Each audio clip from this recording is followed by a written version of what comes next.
जय हिंद दोस्तों, कैसे हैं आप लोग। आशा करते हैं कि बढ़िया होंगे और सरकारी नौकरी की तैयारी आप लोगों की चल रही होगी।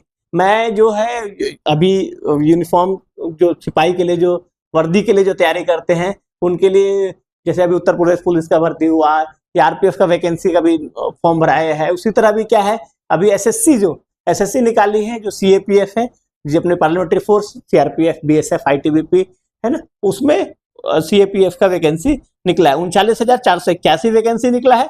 CISF, CRPF, SSB, ITBP, Assam rifles, SSF और एनसीबी, इनका टोटल वैकेंसी 39,481 वैकेंसी निकला है। ये ऑनलाइन फॉर्म जो है आपका 5/9/2024 से भराना शुरू हो जाएगा और ये लास्ट डेट जो है 14/10/2024 तक है। ठीक है। टेंटेटिव एग्जाम जो है सीबीटी बेस्ड होगा। सबसे पहले इसमें सीबीटी बेस्ड आपका टेस्ट होगा। वो टेंटेटिव एग्जाम जो है जनवरी फरवरी में 2025 में संभावना, जनवरी या फरवरी में इसकी होने की संभावना है। ठीक है। अब हम लोग बात कर लेते हैं टोटल वैकेंसी जो है आपको दिया हुआ है कि बीएसएफ में कितना है। आप उस नोटिफिकेशन में जाएंगे तो सबसे ज्यादा वैकेंसी जो है बीएसएफ की है। बीएसएफ के 15,654 पोस्ट सबसे ज्यादा बीएसएफ में वैकेंसी है। उसके बाद अगर बात करेंगे सीआरपीएफ में 11,541 वैकेंसी है।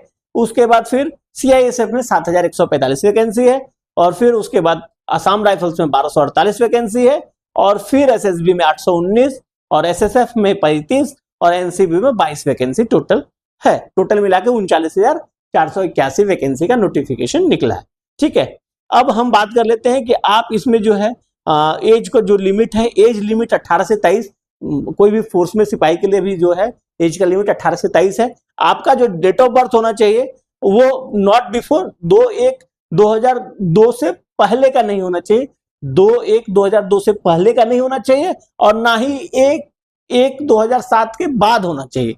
1/1/2007 के बाद अगर आपका वो है तो आप 18 से छोटे हो जाएंगे और अगर 2/1/2002 से पहले आपका है तो आप 23 से बड़े हो जाएंगे। तो इसलिए इस बीच में आपका डेट ऑफ बर्थ होना चाहिए। ये दोनों डेट काउंटिंग में है, मतलब इतना से पहले नहीं, वो डेट से लेके वो डेट तक चलेगा। लेकिन एज रिलैक्सेशन का जहां तक बात है, आपको पता है कि SC/ST के लिए 5 साल छूट है, ओबीसी के लिए 3 साल छूट है, एक्स सर्विसमैन के लिए भी 5 साल का छूट है। और छूट किन का है? जो विक्टिम है 1984 दंगे के विक्टिम के बच्चे हैं उनका, और 2002 में जो गुजरात में गोधरा दंगा हुआ था उनका अगर विक्टिम का बच्चा है तो उनको आपको 5 साल का छूट है। 5 साल का छूट है। अगर ओबीसी है, अगर वो बच्चा ओबीसी है तो टोटल मिला के 8 साल का छूट हो गया और अगर SC/ST है तो टोटल मिला के 10 साल का छूट हो गया। ठीक है। एक्स सर्विसमैन को छूट है, एक्स सर्विसमैन के बच्चों को छूट नहीं है, एक्स सर्विसमैन को छूट है। ठीक है। अब हम बात कर लेते हैं एजुकेशन क्वालिफिकेशन की। एजुकेशन क्वालिफिकेशन 10वीं पास का है, किसी भी मान्यता प्राप्त बोर्ड से आपका 10वीं होना चाहिए और उसका मतलब 1/1/2025 तक मतलब आपका रिजल्ट आपके पास होना चाहिए। जैसे जो एग्जाम दिए होंगे अगर वो पेंडिंग है रिजल्ट तो 1/1/2025 से पहले आपका रिजल्ट आ जाना चाहिए। तब उसको वो भी जो बंदा जिसका रिजल्ट का आने का संभावना है वो भी अप्लाई कर सकता है। ठीक है। मतलब 10वीं पास 1/1/2025 से पहले उसको कट ऑफ डेट जो दिया गया है वो 1/1/2025 है, मतलब उससे पहले आपको 10वीं पास का सर्टिफिकेट आपके पास होना चाहिए। ठीक है। और इसमें कुछ नहीं है, इसमें कुछ ऐसा नहीं है। हाँ, इसमें लेकिन अभी जो मतलब जो भी फोर्स में है उसमें एनसीसी वाले के लिए छूट रहता है, तो इसमें भी एनसीसी के लिए छूट है। एनसीसी में भी 3 तरह का सर्टिफिकेट होता है, A, B, C, सबसे ऊपर का C सर्टिफिकेट होता है। तो जो A सर्टिफिकेट वाले हैं उनको 2% मैक्सिमम मार्क्स मिलेगा, मैक्सिमम मार्क्स का 2%, और B वाले को मैक्सिमम मार्क्स का 3% और C वाले को मैक्सिमम मार्क्स का 5% नंबर उनको मिलेगा। ठीक है। वो नंबर इनको जुड़ जाएगा। ठीक। हाउ टू अप्लाई में ssc.gov.in पे जाएंगे, उस साइट पे, वहां से आपको ऑनलाइन एप्लीकेशन का लिंक मिलेगा। ऑनलाइन एप्लीकेशन का लिंक करके उसको फॉर्म भरते चले जाएंगे, नेक्स्ट करते चले जाएंगे, वो आपका भराते चले जाएगा। ठीक है। एप्लीकेशन फीस का जहां तक बात करेंगे तो फीस का जो है फी 100 रुपीज है। जनरल ओबीसी के लिए, SC/ST और महिला और के लिए, एक्स सर्विसमैन, इन सब के लिए छूट है। पेमेंट में किसी प्रकार का इनको किसी प्रकार का नहीं लगेगा। सिर्फ जनरल और ओबीसी को 100 रुपए का फी लगेगा। फी आप किसी भी माध्यम से पेड कर सकते हैं, यूपीआई के माध्यम से, भीम के माध्यम से, क्रेडिट और डेबिट कार्ड के माध्यम से, मास्टर कार्ड के माध्यम से, किसी के माध्यम से कर सकते हैं। ठीक है, ये हो गया बात आपका। अब हम बात कर लेते हैं पूरा सेंटर ऑफ एग्जामिनेशन जो है, आप ये समझिए कि सेंटर एग्जामिनेशन जो है टोटल इंडिया में जो है कि इसको 9 रीजन में बांटा गया है। 9 रीजन में, इंडिया के 9 रीजन में इसको पूरा को बांटा गया है इंडिया को। अब आपका घर जिस रीजन में पड़ता है, आपका घर अगर वेस्टर्न रीजन में है, वेस्टर्न रीजन का मतलब है आपका घर दादर नागर हवेली, दमन द्वीप, गोवा, गुजरात और महाराष्ट्र के हैं तो आपका वेस्टर्न रीजन पड़ गया। अगर आप बिहार के हैं और इधर बिहार के हैं तो आपका सेंट्रल रीजन में पड़ेगा। ईस्टर्न रीजन में अंडमान निकोबार, राजस्थान, झारखंड, उड़ीसा, सिक्किम, वेस्ट बंगाल आ जाता है और मध्य प्रदेश, छत्तीसगढ़ आ जाता है मध्य प्रदेश रीजन में। एनईआर रीजन में अरुणाचल प्रदेश, आसाम, मणिपुर, मेघालय, मिजोरम, नागालैंड, त्रिपुरा। नॉर्थ ईस्ट पूरा रीजन उधर वाला हो गया। और नॉर्दर्न रीजन में Delhi, Rajasthan, Uttarakhand. North western region में चंडीगढ़, हरियाणा, पंजाब, हरियाणा, हिमाचल प्रदेश, जम्मू कश्मीर और लद्दाख, कश्मीर, लद्दाख एंड पंजाब।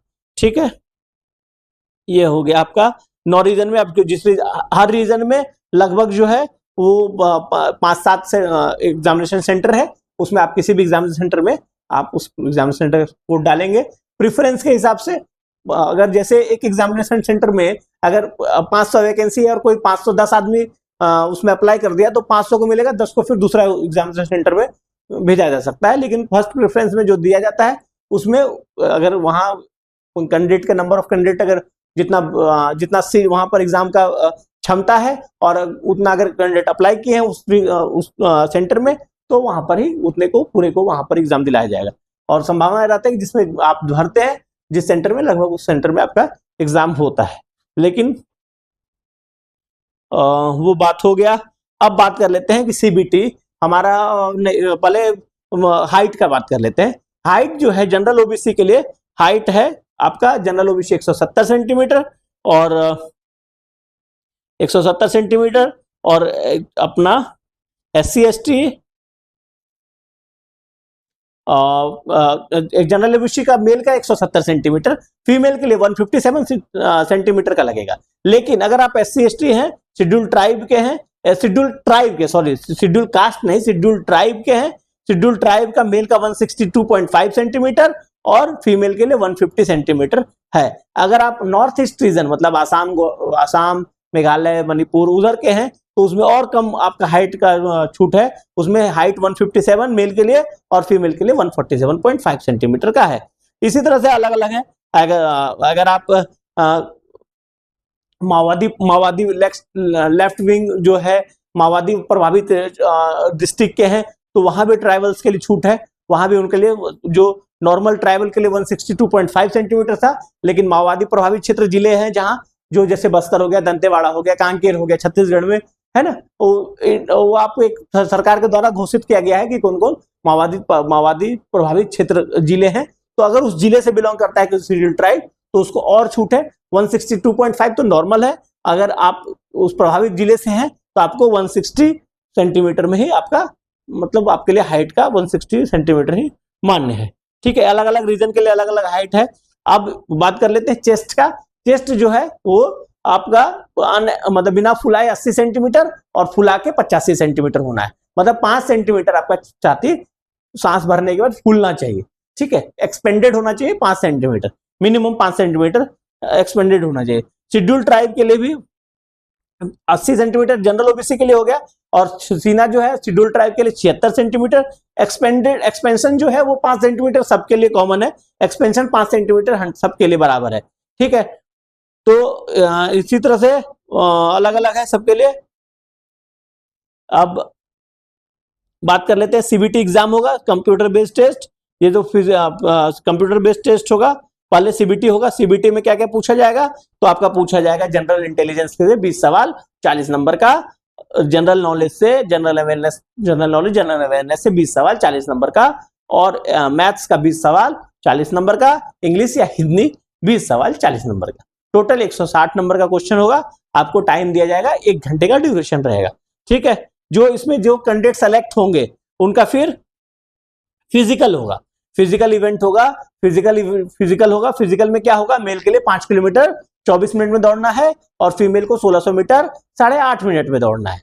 ठीक है, सिर्फ लद्दाख रीजन को छोड़ के। अगर लद्दाख रीजन वाला है तो उसमें मेल को 1600 मीटर 7 मिनट में और फीमेल को 800 मीटर 5 मिनट में दौड़ना है, और सबके लिए जितना भी रीजन है सबके लिए बराबर है। ठीक है, आप ये हो गया।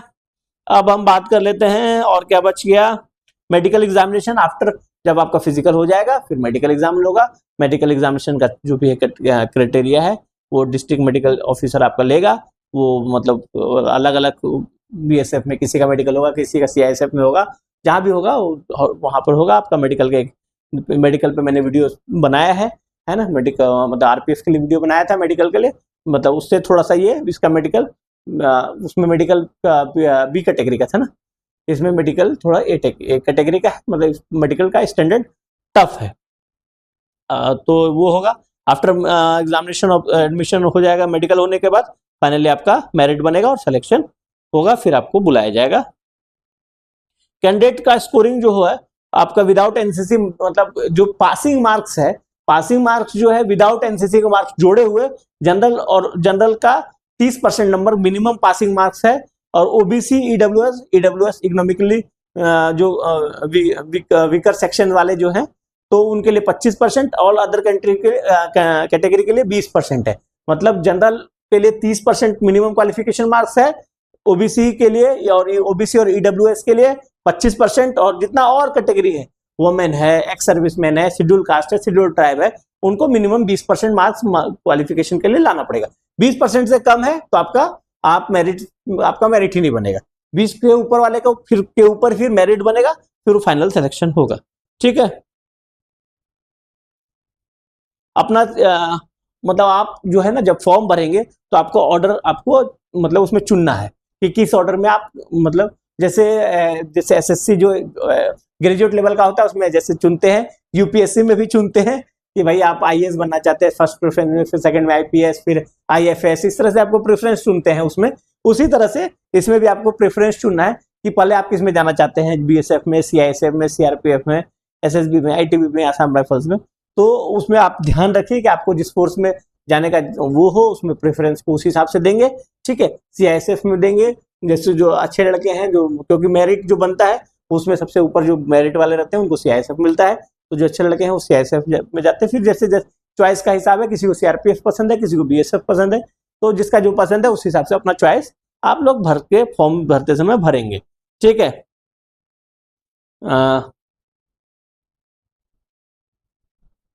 और इससे रिलेटेड कुछ भी अगर होगा आप लोगों का मन में कोई शक संदेह, कुछ और क्वेश्चंस होगा तो आप कमेंट्स में बोलिएगा, मैं आपको उसका जवाब दूंगा।